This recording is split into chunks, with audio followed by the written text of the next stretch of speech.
comme kenn baaxul nag ñi fi nekk nañ leen bàyyi ñu dem loolu man waruñu ko dugal ci boppu xeet wi Idrissa Seck lii nga wax lii mais dafa am lu ko jiitu mais Idrissa Seck bu ngeen dégloo yenn audio yi man Idrissa Seck je l'ai suivi de très près lu mu yekkul Macky Sall amul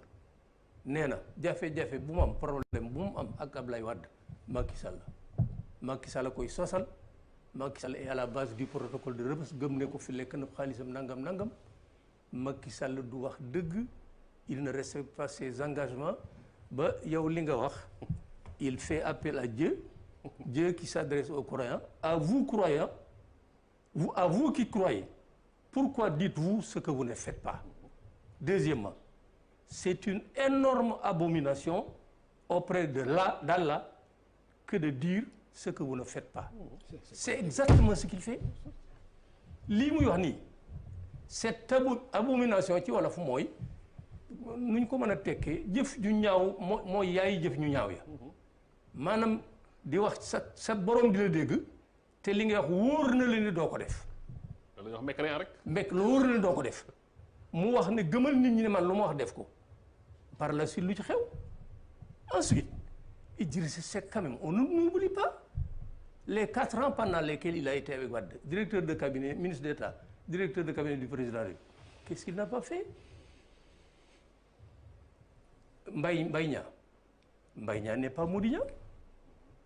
il est proche du président de la République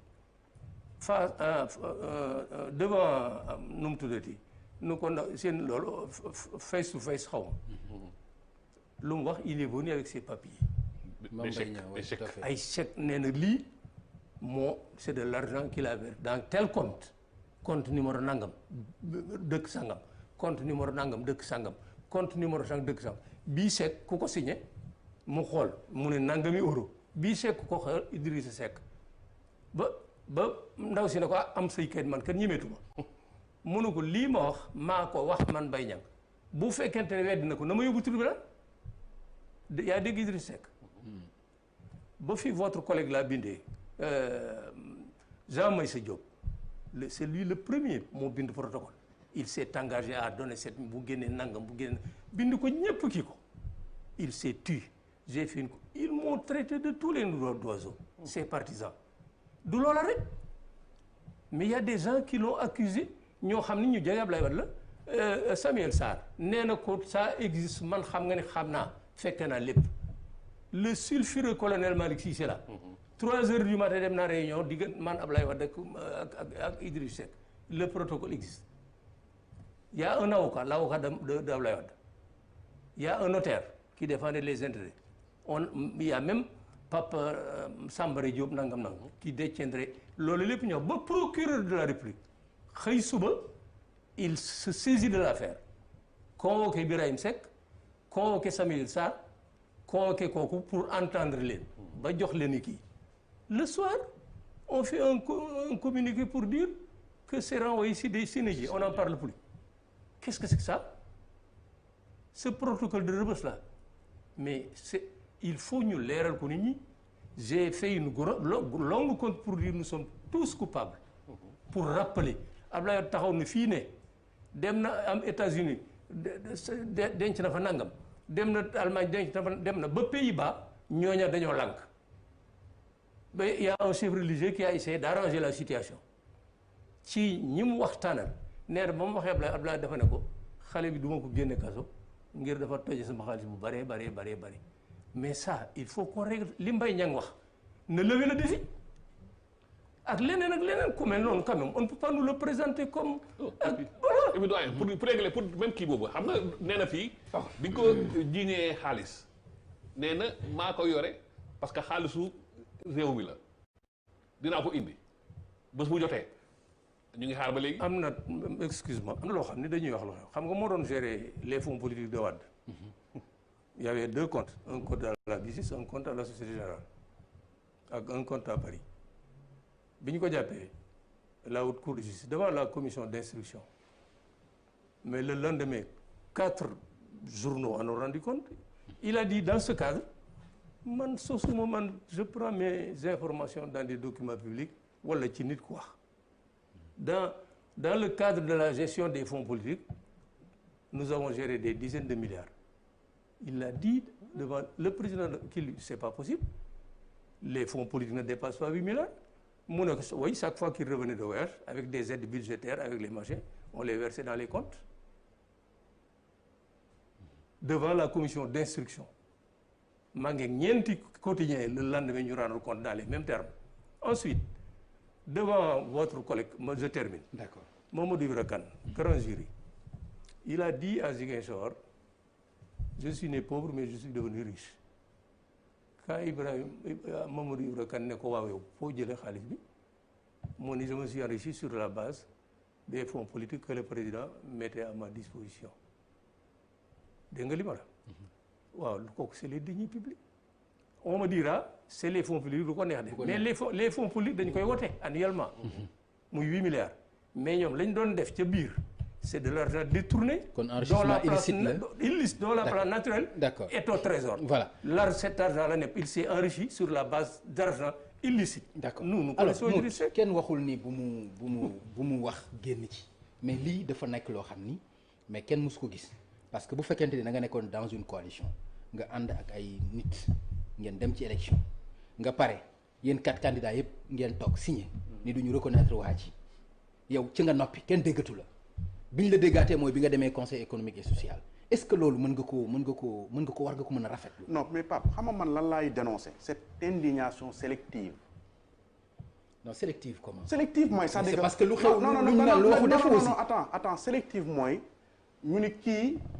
c'est-à-dire que ñoom ñëpp ñu am benn jikko bi. mais waxeetu Ablaye Wade bi dégg nga si lu nekk baal ma ñëw wax waxeetu Macky Sall bi ci mandat du si dégg nga lu nekk baal ma ñëw ok baal ma ñëw mais sélective bi laa ñoom ñëpp ñoo ko jikkoo ñu topp kii di ko xaxar. ah non mais attends man nag gisuma fi loolu. si man loolu laa gis parce que man dama am benn religion ci homme politique yëpp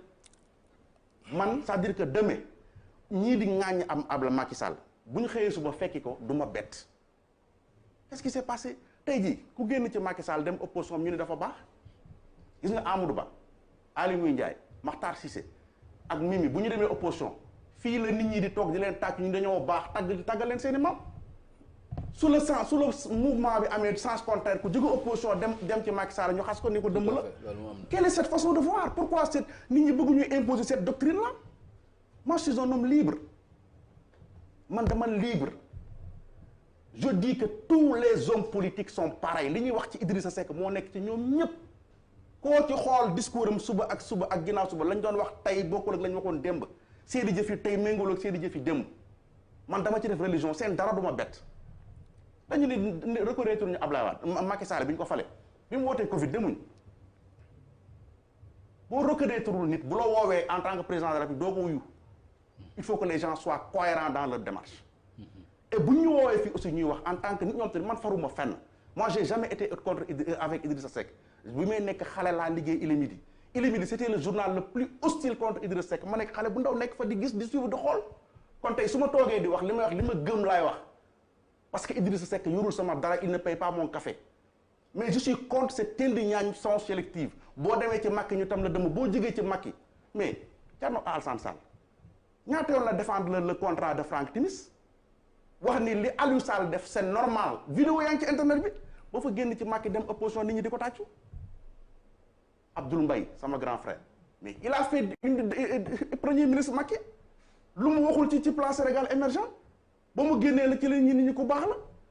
pourquoi nit ñi bëgguñu imposer cette façon de voir est-ce que nit ku nekk ci Macky ñu nekk ci Macky ñëpp dañoo bon est-ce que ñi nekk ci pouvoir ci opposition bi yëpp ñoom dañu baax mais ñi nekkoon ci pouvoir bi daaw tey ñoo nekk ñi nekkoon ci pouvoir bi daaw jéeg ñoo nekk ci opposition bi tey ñi nekkoon ci opposition bi booba ñoo nekk ci pouvoir bi ñi fi nekk ñii ñëpp ñoo ànd xeex Abdoulaye Wade dem ci pouvoir bi ànd ak Macky dem ci pouvoir bi mais quelle est cette façon de voir bu fekkee dañuy critiquer nañ jël ñëpp seen i jikko ak seen i wax ak seen i leneen mais mënuñu critiquer loolu ñëpp nag non Moutbane parce que tey li ñuy wax mooy gouvernement bi dañ ci gis loo xam ne il faut ñu càmbar ko faram-fàcce ko mooy par exemple entrée wu kii di Idrissa Seck ci conseil économique ak social nga xool rétroviseur bi nga gis li mu ci waxoon yépp mais loolu dañ ko war a wax waaw mais nañ ko wax je suis d'accord mais buñ koy wax pour que problème bi réglé il faut que ñëpp ñu d'accord sénégalais yi d'accord ci benn affaire mooy politique bu Sénégal dafa ànd ak façon yu ñaaw yi. non yow bu nit ñi bëggee def sélective yow nga bëgg a généraliser. loolu xam nga problème parce que soit dañ ci wax rek dem wala ñu toog wax ci xool loolu naka lañ ko mën a régler pour interpeller les populations. donc su ma la comprendre rek mooy yow amuloo dara looy reprocher Idrissa ci acte bi nga xam ne teg na ko. non c'est-à-dire que dama ne Idrissa. amoo dara loo ci reprocher damay tontu. waaw Idrissa li mu def tous les hommes politiques l'ont fait. waaw Mout Ban non mais si non mais c'est-à-dire que mais Pape Ngagne li nga bëgg moo wax ko da nga am sa réponse par rapport à ta question bàyyi ma tontu. non amul dara loo ko ci reproché. dama ne awma dara lu ma ci reproché Idrissa xam nga tax parce que ñeneen ñi fi ne ak ñi mun àndal ils ont le même discours parce que man je mets tous les hommes politiques dans le même sac. c'est ça loolu mooy xam ne li ma gëm. d'accord léegi bu fekkee nag am na ñu nekk fii ñu ànd ak keneen wala ñuy pour défendre keneen c'est leur liberté. mais moi je suis avec personne et je décris le discours des hommes politiques ndax politique dëgg la. nit ki da nga war di wax dëgg ndax dëgg yàlla moo ko moom mais nekk fii tout ñoom ñëpp ku ci wax. léegi soo waxul dëgg nag. non boo waxul dëgg mais sénégalais yi sanctionné la. d'accord ok c'est bon alors ci xam naa bi mooy nekk bu mujj ci moom Idrissa.